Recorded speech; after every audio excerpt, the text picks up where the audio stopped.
कभी सोचा है कि ये जो अंग्रेजी भाषा है ये इतनी पावरफुल, इतनी बड़ी कैसे बन गई?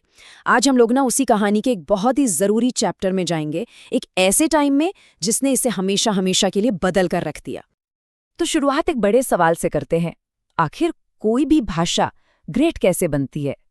देखिए, ये सिर्फ शब्दों का खेल तो है नहीं, ये तो आइडियाज, आर्ट और पावर का मेल है।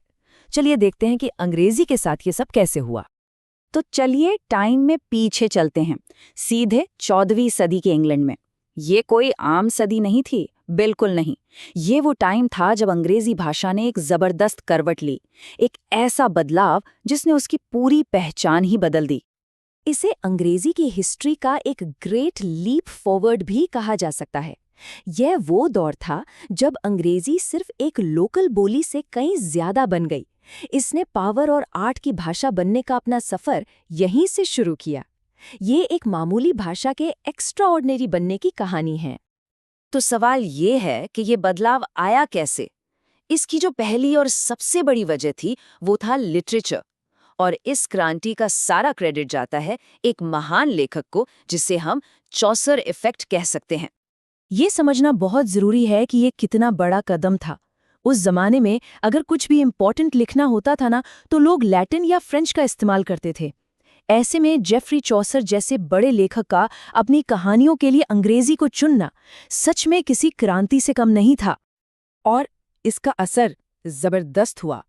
लोगों की सोच बदलने लगी। उन्हें एहसास हुआ कि अंग्रेजी सिर्फ रोजमर्रा की बातचीत के लिए नहीं है, बल्कि इसमें गहरी भावनाओं और मुश्किल कहानियों को बताने की भी ताकत है। इसने अंग्रेजी को एक नई इज्जत दी, एक नई पहचान दी। अब आते हैं दूसरे बड़े कारण पर। ये था नए शब्दों का सैलाब। एक ऐसा सैलाब जिसने अंग्रेजी को और भी अमीर बना दिया।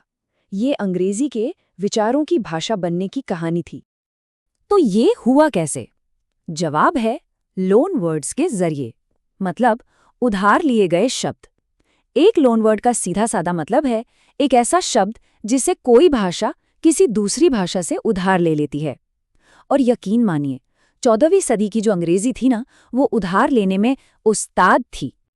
उस वक्त अंग्रेजी ने अपने शब्दों का खजाना भरने के लिए दो बड़ी और पावरफुल भाषाओं का दरवाजा खटखटाया।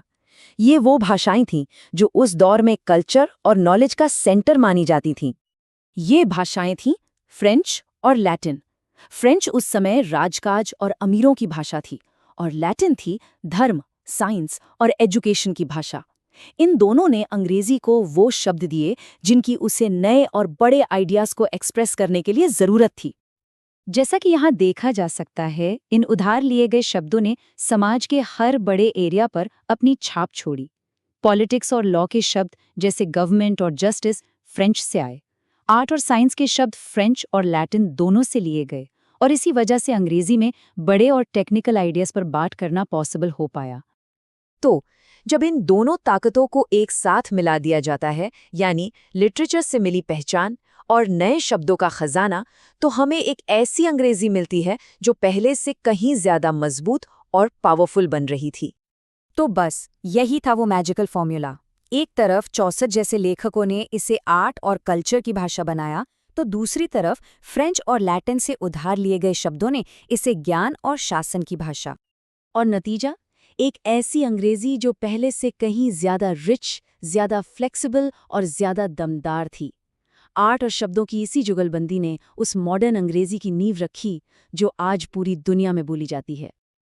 और ये हमें एक बहुत ही दिलचस्प सवाल पर लाकर छोड़ देता है। अगर 14वीं सदी में अंग्रेजी ने फ्रेंच और लैटिन से शब्द उधार लिए थे, तो आज की इस ग्लोबल दुनिया में ये किन भाषाओं से नए शब्द अपना रही है? क्योंकि एक बात तो पक्की है, भाषा का सफर कभी नहीं रुकता।